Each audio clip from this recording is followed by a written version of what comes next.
কান্নাগুলো ভিড় জমিয়েছে বুকে। ইচ্ছে করছে চিৎকার করে কান্না করি, কেঁদে কেটে বন্যা বানিয়ে ফেলি। আর সেই বন্যায় ভাসে যাক শুভ্র। নিচ থেকে খাবার খাওয়ার ডাক পড়ল। কাপা হাতে চোখে মুখে পানি দিয়ে শক্ত করলাম নিজেকে। শুভ্র ভাইয়ার থেকে দূরে থাকতে হবে আমায়, অনেক দূরে। নাস্তার টেবিলে বসে আছি, এতক্ষণ বুঝতে পারছি এখন সকাল। সবাই নীরবে খেয়ে চলেছে। এদের নীরবতাও অসহ্য লাগছে আমার। হঠাৎ করে বলে উঠলাম, আমি বাসায় যাব এবং এই মুহূর্তে যাব। আমার কথায় যেন সবাই অবাক। মামুদ শান্ত চোখে আমার দিকে তাকিয়ে বলে উঠলেন, কি বলছিস? আমরা তো আরো পিকনিকে যাব বলে ঠিক করেছি। ওয়ারি, রুহি, আরিফ, রাহাত সবাই 2 দিন আমাদের বাসায় থাকবে। তার মধ্যে তুই বাসায় যাবি? হ্যাঁ যাব। কে কোথায় থাকলো বা না থাকলো আই ডোন্ট কেয়ার। তুই কি রেগে যাচ্ছিস মা? আই এম সরি, আমি তোর হয়ে স্ট্যান্ড নিতে পারিনি। মামুর কথা শেষ না হতেই মামুনি বলে উঠলেন, রোদ, আদিবার আপাতত চলে গেছে কাল রাতেই। সে আর তোমাদের ডিস্টার্ব করবে না। তাহলে বাসায় কেন যেতে চাচ্ছ না মা? এমনি যাব। আদিব ভাইয়াদের বলুন চলে আসতে। ওনাদের জন্য আমার কোনো সমস্যা হচ্ছে না, আমি নিজেই নিজের জন্য সমস্যা। So I want to go back. মামু এবার অসহায় দৃষ্টিতে তাকিয়ে বলে উঠলেন, প্লিজ রোদমা, যাস না। মামু প্লিজ, তুমি আমায় রিকোয়েস্ট করো না। তোমার রিকোয়েস্ট ফেলতেও পারবো না, আবার রাখতেও পারবো না। So please stop this and I am going. কথাটা বলেই উঠে দাঁড়ালাম চেয়ার থেকে। খাবার টেবিলে শুভ্র ছিল না, থ্যাঙ্কস গড ছিল না, নয়তো যে দম ফুরিয়ে আসতো আমার।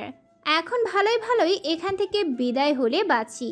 রুমে গিয়ে ফ্রেশ হয়ে ব্যাগ গোছাচ্ছি, তখনই মা রুমে এলো। কোনো রকম ভনিতা না করেই বলে উঠল, তুই যেতে পারবি না? সব সময় তোমার কথা শুনতে হবে এমন কোনো কথা নেই মা। ব্যাগ গোছাতে গোছাতে বললাম। তোর মামু কত আশা করে বলল।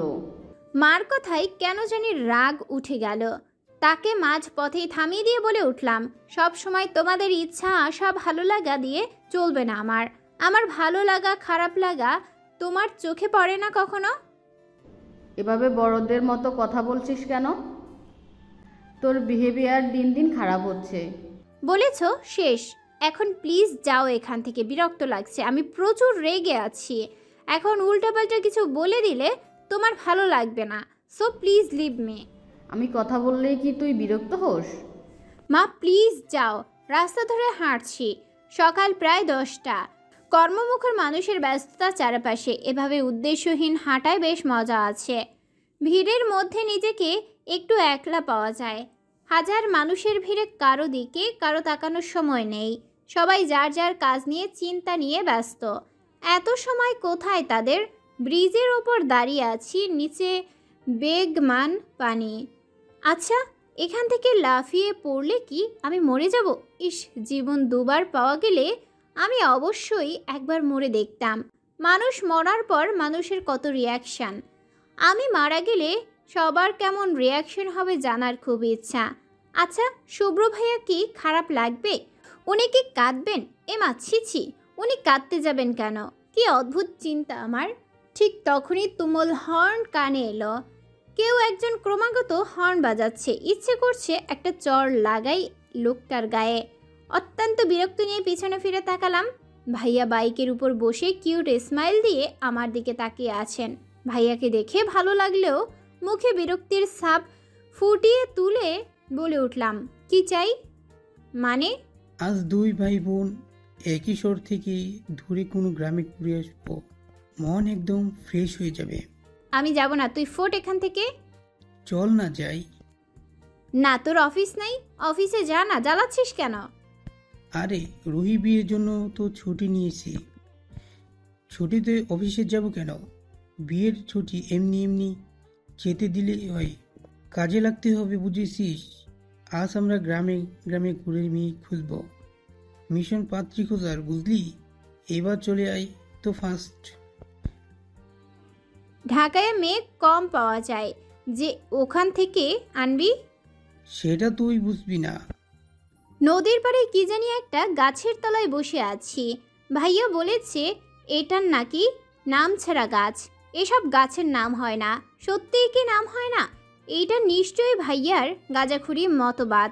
এমন নির্জন একটা স্থানে বসে থাকতে বেশ ভালো লাগছে, মনটাও ভালো লাগছে অনেক। ভাইয়া ব্যাগ থেকে একটা প্যাকেট বের করে আমার হাতে ধরিয়ে দিল। আমি অবাক চোখে তাকিয়ে বলে উঠলাম, বিরিয়ানি? সকালে তো না খেয়ে উঠে এলি, খাবারের সাথে তোর এত কিসের রাগ বলতো? কোনো রাগ নেই, খেতে খেতে।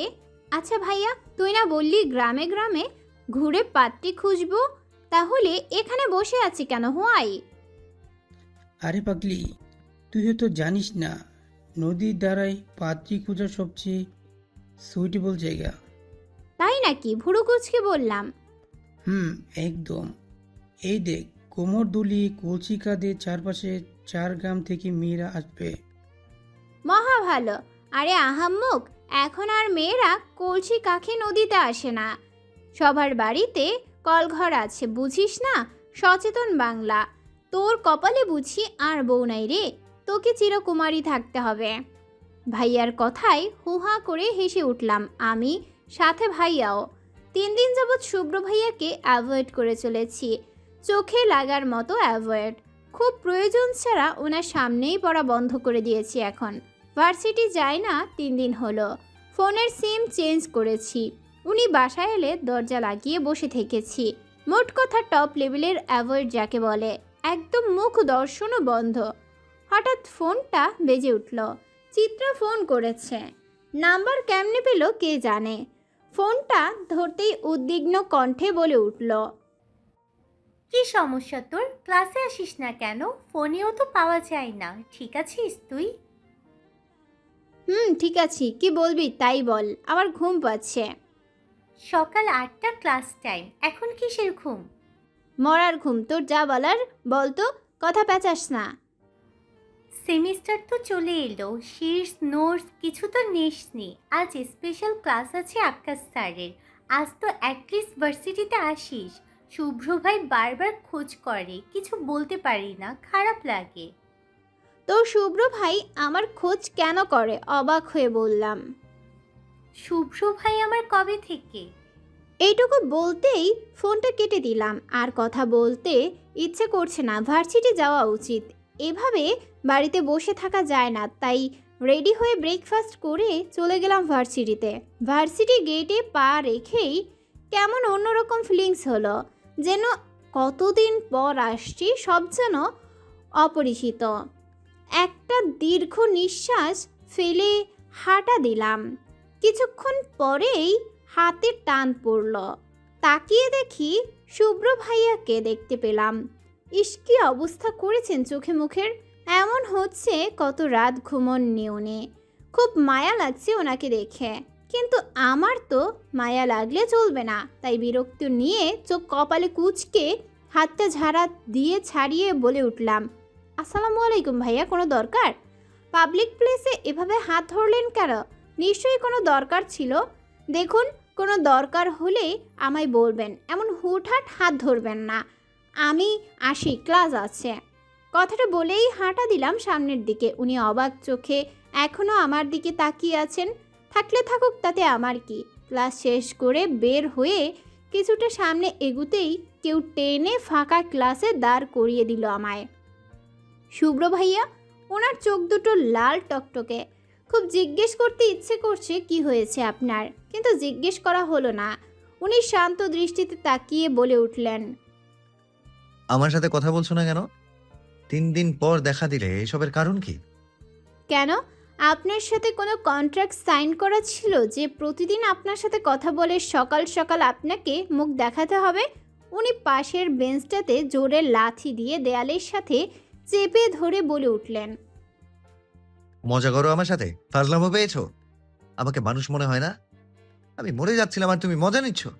জানো তুমি শ্বাস নিতে কত কষ্ট হচ্ছিল আমার? আর একটু হলে তো সত্যিই মরে যেতাম। আমি কি আপনার প্রাণ ভোমরা নিয়ে ভেগেছিলাম নাকি যে মরে যাবেন? অবাক হয়ে বললাম। আমার কথায় শুভ্র ভাইয়া মুচকি হাসলো। গালের ওপর এসে পড়া চুলগুলো গুজে দিল কানে। ঠোঁটে বৃদ্ধা আঙ্গুল দিয়ে স্লাইড করতে করতে বলে উঠলেন, তুমি তো আমার প্রাণ ভোমরা।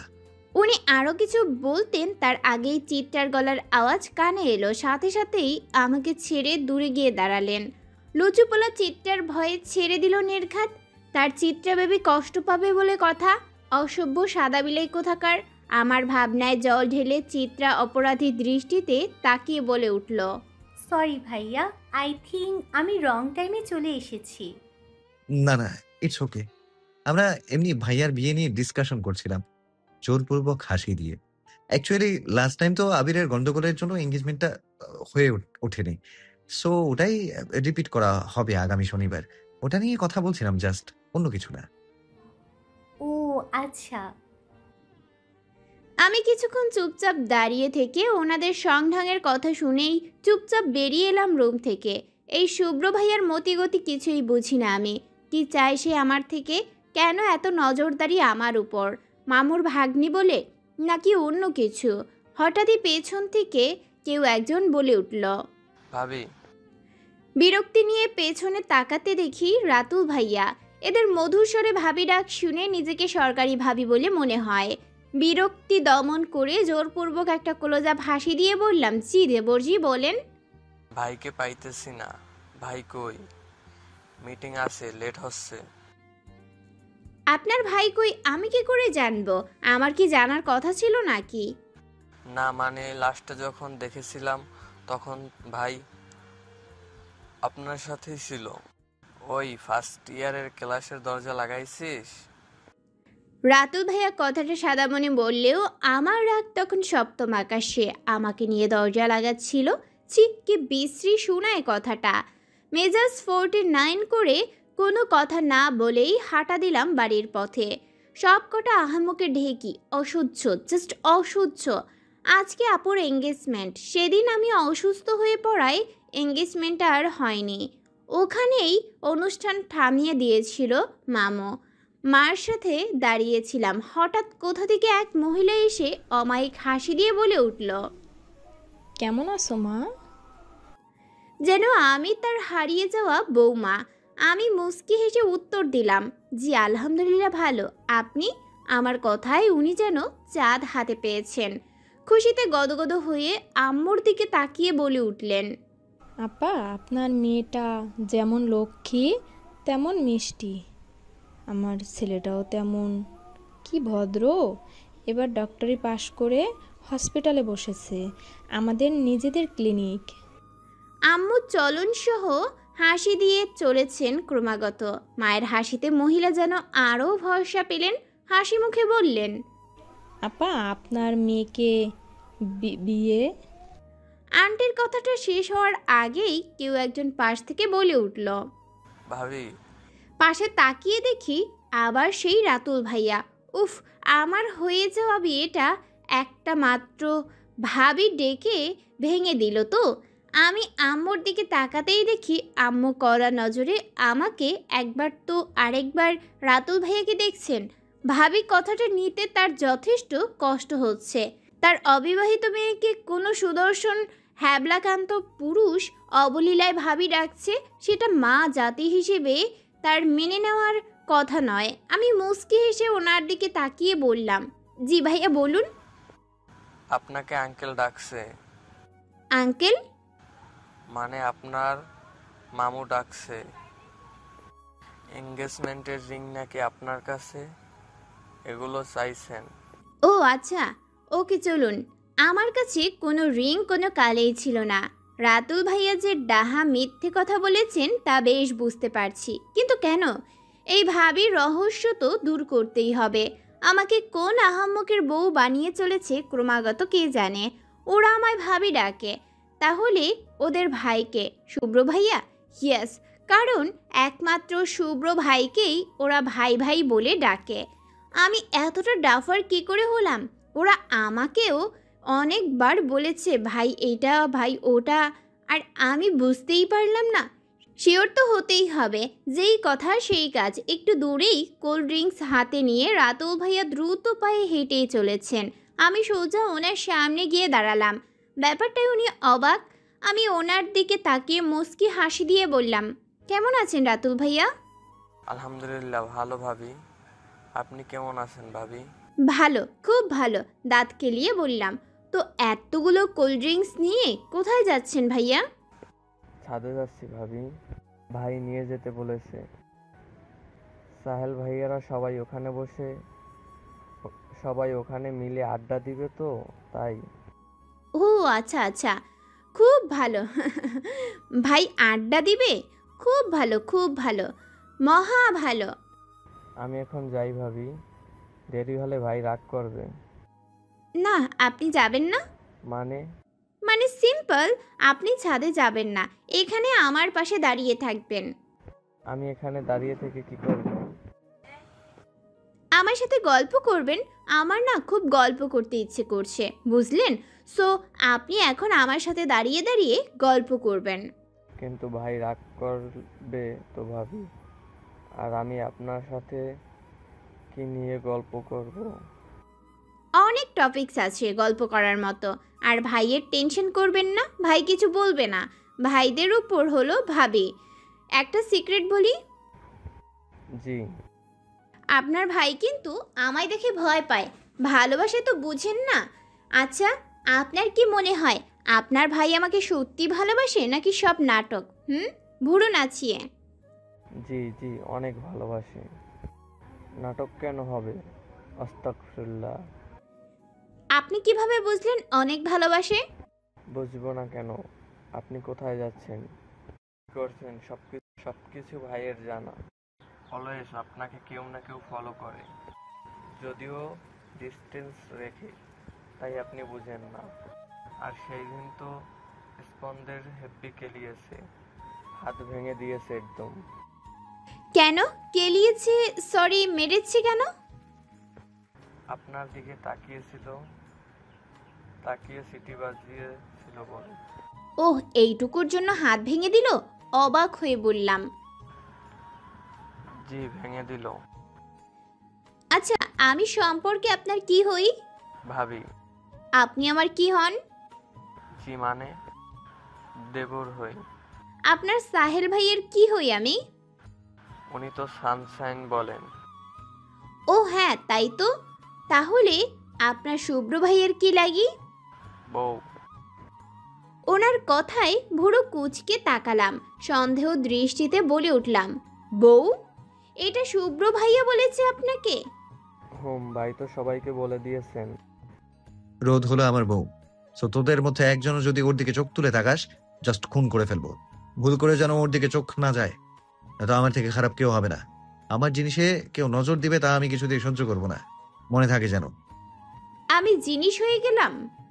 জি, হয়ে গেলেন ভাইয়ের জিনিস ভাবি। এখন যাই, হাত ব্যথা করছে। অনেকগুলো কোল্ড ড্রিঙ্কস তো। যান, বাট একটা কথা। কি কথা? এখন ছাদে গিয়েই আপনার ভাইকে স্ট্রেট দুলাভাই ডেকে দিবেন। শুধু একবার নয়, প্রতি লাইনে লাইনে দুলাভাই ডাকবেন, বুঝলেন? দুলাভাই কেন ডাকবে? আমি বলছি তাই। না ভাই, চার মারবো। আর না ডাকলে আমি কান্না করে দিব, তখন আপনার ভাই আপনাকে আরো বেশি মারবে, বুঝেন না? ভালোবাসা। চোখ টিপে বললাম। রাতুল ভাইয়ার মুখ দেখেই বোঝা যাচ্ছে সে ব্যাপক ফ্যাসাদে পড়েছেন। উত্তর দক্ষিণ যেখানেই পাচ্ছেন সেখানেই প্রবলেম বেচারা। দুলাভাই কোল্ড ড্রিঙ্কস এনেছি। রাতুল ভাইয়ার কথায় উনি ভুরু কুঁচকে তাকিয়ে বলে উঠলেন, জি দুলাভাই, আপনাকেই বলেছি। জি দুলাভাই, মাথা ঠিক আছে। হাজলামও করছি না দুলাভাই, ভাবি বলল ডাকতে তাই ডাকছি, নয়তো উনি কাঁদবে। আমাদের ভাবি। উনি তুমুল গতিতে মাথা ঝাঁকিয়ে জানান দিল, হ্যাঁ রোদ। শুভ্র ভাইয়া অবাক চোখে কিছুক্ষণ তাকিয়ে থেকে হুহা করে হাসতে লেগে গেলেন, যেন ভীষণ মজা পেয়েছেন ব্যাপারটায়। আমিও মুস্কি হেসে দরজার আড়াল থেকে সরে এলাম। শুভ্র ভাইয়া লাভস মি, ভাবতেই অবাক লাগছে। কিভাবে সম্ভব? হাউ? এঙ্গেজমেন্ট শেষের দিকে রিং পরানো শেষ। এবার কাজিন ফ্রেন্ডস সবাই মিলে গেমস খেলবে। গেমটা সিম্পল, একটা বাক্সে সবার জন্য একটি করে চিরকুট রাখা হয়েছে। তার মধ্যে থেকে একটা চিরকুট তুলতে হবে এবং যা লেখা আছে তাই পারফর্ম করতে হবে। গান থাকলে গান, নাচ থাকলে নাচ। আমার কপালে এসে পড়ল গান। কি দুর্ভাগ্য আমার, গানটাও সিলেক্ট করা। এটাই গাইতে হবে, কি মুশকিল। আমি আপুর পেছনে দাঁড়িয়ে আপুর শাড়ির আঁচল খামছে ধরে আর চোখে শুভ্র ভাইয়াকে দেখে নিয়ে গাইতে শুরু করলাম। दीदी तेरा देवर दीवाना, ओ दीदी तेरा देवर दीवाना, है राम गड़ियों का डाले दाना। গান গাইতে গিয়ে লজ্জায় আমি লাল। সবাই চারপাশ থেকে শুভ্র শুভ্র বলে চেঁচাচ্ছে। ইস কি লজ্জা। আমি আর চোখে ওনার দিকে তাকালাম। উনি মুস্কি মুস্কি হাসছেন। চোখাচোখি হতেই সামনের চুলগুলো পেছনে ঠেলে দিয়ে নিচের ঠোঁট কামড়ে ধরে শার্টের হাতা ফোল্ড করতে করতে এগিয়ে এলেন আমার দিকে। আমি ভয় আর লজ্জায় কুকড়ে গেলাম মুহূর্তেই। আপুর আড়ালে পুরোপুরি নিজেকে ঢেকে নিলাম। উনি পাশে দাঁড়িয়ে আমার দিকে তাকিয়ে শয়তানি হাসি দিয়েই আপুকে টেনে নিলেন নিজের কাছে। আমার হাত থেকে মাইক্রোফোনটা নিয়ে গানের সাথে তাল মেলালেন। আমি অবাক চোখে তাকিয়ে আছি। কি সুন্দর গাইতে পারেন উনি। আপুর কাঁধে হালকা কাঁধ ঝাঁকিয়ে গেয়ে উঠলেন। গান শেষে আমার দিকে তাকিয়ে শয়তানি হাসি দিয়ে সবার সামনেই বা চোখ টিপে দিলেন। আমি ঢোক গিলছি বারবার। কি শয়তান ছেলে, সবাই কি ভাবছে কে জানে। চিত্রার সাথে ফোনে কথা বলছিলাম। হঠাৎ গিটারের টোনে ফিরে তাকালাম। স্টেজের দিকে উকি দিয়ে দেখি শুভ্র ভাইয়ার হাতে গিটার। ফোনটা কেটে স্টেজের একটু কাছে গিয়ে দাঁড়ালাম। সোনালি সুতোর কাজ করা পাঞ্জাবি পরেছেন উনি। হাতগুলো কোনোই পর্যন্ত গোটানো। সিল্কের চুলগুলো কপালে পড়ে আছে। হাতে সবসময়ের মতো ব্র্যান্ডের ঘড়ি আর ব্রেসলেট। ফর্সা শরীরে কি মারাত্মক লাগছে এই কালো রং। ঠোঁটের কোণে ঝুলে আছে সেই দুষ্ট মিষ্টি ভরা হাসি। ইস, উনি ফ্রেন্ডের দিকে তাকিয়ে অমায়িক হাসি দিয়ে গেয়ে উঠলেন। আমার দিকে তাকিয়ে আর চোখে তাকিয়ে আছেন। মুস্কি হেসে অন্যদিকে তাকিয়ে উনি এতটুকু গাইতেই চারপাশ থেকে ছেলেরা চেঁচিয়ে উঠল। সবার মুখে এক কথা, দিস ইজ ফর ভাবি, দিস ইজ ফর ভাবি। সাহেল ভাইয়া তো রীতিমতো টেবিলে উঠে শীষ বাজাচ্ছেন। ওদের অবস্থায় আমি লজ্জায় লাল। শুভ্র ভাইয়াও হেসে চলেছেন ওদের কথায়। হাসি মুখে আবারও গিটার বাজিয়ে গেয়ে উঠলেন উনি লাজুক হেসে আমার দিকে একবার তাকিয়ে চোখ ঘুরিয়ে নিলেন। এতটুকু গাওয়ার সাথে সাথেই একটা পিচ্চি মেয়ে দৌড়ে এসে একটা টিস্যু পেপার দিয়ে আর একটা গোলাপ ধরিয়ে দিল আমার হাতে। টিস্যু পেপারে লাল কালিতে লেখা। আমি চোখ বড় বড় করে ওনার দিকে তাকাতেই উনি মুস্কি হেসে অন্যদিকে চোখ ফিরিয়ে আবারও গেয়ে উঠলেন। উনি গান গেয়ে নেমে গেলেন স্টেজ থেকে। আমি লজ্জায় কুকড়ে দাঁড়িয়ে আছি এক কোণে। ইস কি লজ্জা। আমার মধ্যেও যে লজ্জা নামক কোনো জিনিস এত ভরপুরভাবে আছে জানাই ছিল না আমার। কি অসভ্য ছেলে, একটা গান দিয়েই লজ্জার সাগরে ডুবিয়ে দিল আমায়। এখন ওনার সামনে কি করে যাব? ছেলেরা সবাই যে ব্যাপারটা জানে তা ওদের ভাবি ডাকেই স্পষ্ট। কি লজ্জা। টানা 3টা ক্লাস করে টায়ার্ড হয়ে চিত্রাকে নিয়ে বেরিয়ে এলাম। আর ক্লাস করা যাবে না কিছুতেই না। চিত্রাকে বাইরে দাঁড় করিয়ে ওয়াশরুমে গিয়ে চোখে মুখে পানি দিলাম। ওয়াশরুম থেকে বেরিয়ে খুবই অদ্ভুত একটা বিষয় দেখলাম। চিত্রা লেডিস ওয়াশরুমের পাশের কোণাটাই দাঁড়িয়ে আছে। সাথে একটা ছেলেও ছিল যে আমায় দেখে নিজেকে আড়াল করে নিল। অদ্ভুত। চিত্রার কি কোনো ছেলের সাথে রিলেশন চললেও আমাকে বলেনি কেন? ওসব ভাবছি আর হাঁটছি। চিত্রা ক্যান্টিনে গেছে কোল্ড ড্রিঙ্কস আনতে। হঠাৎ পাশের মেয়েদের ফিসফিস করায় দাঁড়িয়ে পড়লাম। কান খাড়া করে যা শুনলাম তার জন্য মোটেও প্রস্তুত ছিলাম না আমি। কথাটা শুনেই দ্রুত ওদের সামনে গিয়ে দাঁড়ালাম। গলা শুকিয়ে আসছিল আমার, মাথাটা ভো ভো করছে। তবু যথেষ্ট শক্তি নিয়েই বলে উঠলাম, এক্সকিউজ মি আপু, কিছু মনে না করলে পিকটা কি দেখতে পারি প্লিজ? ফোনটা হাতে নিয়েই মাথায় আকাশ ভেঙে পড়ল। যা দেখছি তা কি সত্যি? দেয়ালের সাথে ঠেকে দাঁড়িয়ে আছে চিত্রা। শুভ্র এক হাতে দেয়াল আরেক হাতে চিত্রার কোমর রেখে দাঁড়িয়ে আছে। এর বেশি কিছু দেখার বা বোঝার প্রয়োজন কি আছে? নেই, কিচ্ছু দেখার প্রয়োজন নেই। কাপা হাতে ফোনটা ফিরিয়ে দিয়ে হাঁটা দিলাম। তখনই চিত্রা এলো। সরাসরি জিজ্ঞেস করলাম ওকে, ওই আপুর কাছে তোর আর শুভ্র ভাইয়ার পিক দেখলাম, সো মাচ ক্লোজ পিক। কি বলিস? ওয়াশরুমের দরজার আড়ালে দাঁড়িয়ে আছিস। ওহো, সেটা দেখ, মেয়েরা কি ফাজিল, এতে যন্ত্রণাই দেখি চিপাই চুপাইও শান্তি নাই। আর শোন, আমি আর দাঁড়ালাম না। ওদের রোম্যান্সের বর্ণনা শোনার শক্তি অ্যাটলিস্ট আমার নেই। 2 দিন আগে হলেও সম্ভব ছিল, কিন্তু এই 2 দিনে অনেক কিছুই বদলে গেছে। আমি ওনাকে আমার ভালোবাসার অনুভূতিগুলোর সাথে মিশিয়ে ফেলেছিলাম, যা এখন ভেঙে টুকরো। চিত্রাকেই যদি ভালোবাসেন তাহলে আমার সাথে এত কিছু কেন? রিভেন্স, প্রথম দিনের 4টা রিভেন্স নিলেন হয়তো। কি ভয়ানক প্রতিশোধ! সবাই এতটা নিষ্ঠুর। মনটা কুকড়ে যাচ্ছে ঘৃণায়, চরম ঘৃণায়। যে ঘৃণায় একটা মানুষ পুড়ে ছারখার হয়ে যেতে পারে, তেমন ঘৃণা। এতটা আমার সাথে না করলেও পারতেন। শুধু শুধু আমার ঘৃণার খাতায় নাম ওঠালেন উনি। ঘৃণা করতে না জানা মেয়েটাকে ঘৃণা করতে শেখালেন। তার চরম মূল্য দিতে হবে ওনাকে, ভয়ানক মূল্য। এসব ভাবতে ভাবতেই সামনে শুভ্র ভাইয়াকে দেখতে পেলাম। হাসি মুখে আমায় কয়েকবার ডাকলো, কিন্তু ওনার ডাকে সাড়া দেওয়ার মতো রুচি আপাতত আমার নেই, বিন্দু মাত্র নেই। হঠাৎ করেই আমার হাত চেপে ধরলেন উনি। এবার আর নিজেকে নিয়ন্ত্রণ করতে পারলাম না আমি। ঘুরে দাঁড়িয়ে ওনার গালে চর বসিয়ে দিলাম আমি। উনি গালে হাত দিয়ে অবাক চোখে তাকিয়ে আছে। ওনার বিষয়কে আরও বাড়িয়ে দিয়ে চেঁচিয়ে বলে উঠলাম, সমস্যা কি আপনার? কতবার বলবো হাত ধরবেন না আমার? ভার্সিটির সিনিয়র বলে যা ইচ্ছে তাই করবেন নাকি? আপনি ভার্সিটির সব মেয়েদের চোখে হিরো হতে পারেন, বাট আমার চোখে না। So at least stay away from me. এসব লুচুগিরি নিজের প্রেমিকাকে দেখান, আমাকে নয়। কথাটা বলেই হাতটা ঝাড়ি দিয়ে ছাড়িয়ে আবারও হাঁটা ধরলাম। চিৎকার করে কাঁদতে ইচ্ছে করছে, কিন্তু কাঁদবো না আমি। কেন কাঁদবো? কার জন্য কাঁদবো? এটা আমার ভুল ছিল যে ওনার আচরণগুলোকে আমার প্রতি পজিটিভ ভেবেছিলাম। উনি তো নিজের মুখে বলেননি, তাহলে ওই চিরকুট কেন? নিজের বোকামির জন্য কারো খেলার অংশ হয়ে গেলাম আমি, আর মারাত্মকভাবে হেরেও গেলাম।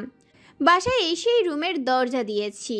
কিচ্ছু আস্ত রাখবো না আমি, সব ভেঙে গুঁড়িয়ে দিব আজ। আমার মনটা যেভাবে ভেঙে চুরমার হয়ে গেছে, ঠিক তেমনই চুরমার করে সব কিছু। টেবিলের বই, আলমারির সব কাপড়, বিছানার চাদর, কম্বল, কুশন সব কিছু ছোড়াছুড়ি করেও মন ভরল না আমার। রাগ কমছে না কিছুতেই। খুন করে ফেলতে ইচ্ছে করছে আমার, সবাইকে খুন করে ফেলতে ইচ্ছে করছে। ফুলের ভাজ, অ্যাকোরিয়াম সব ভেঙে একাকার, কিন্তু রাগ কমছে না। এই ভয়ানক রাগ জ্বালিয়ে শেষ করছে আমায়। দরজায় ধাক্কার শব্দ, কিন্তু সেদিকে আমার নজর নেই। আমার নজর তো টেবিলের কোণে পড়ে থাকা ওই ব্লেডটার দিকে। ব্লেডটা হাতে নিয়েই আঁচড় কাটতে লাগলাম হাতে। না, মৃত্যুর আশায় না, রাগ কমানোর আশায়। স্বার্থপর চোখের জল তো আসছে না, তাই রক্তের সাথেই ধুয়ে যাক সব রাগ। এক পর্যায়ে দরজা ভেঙে ঘরে ঢুকলো ভাইয়া। অবাক চোখে তাকিয়ে আছে আমার দিকে।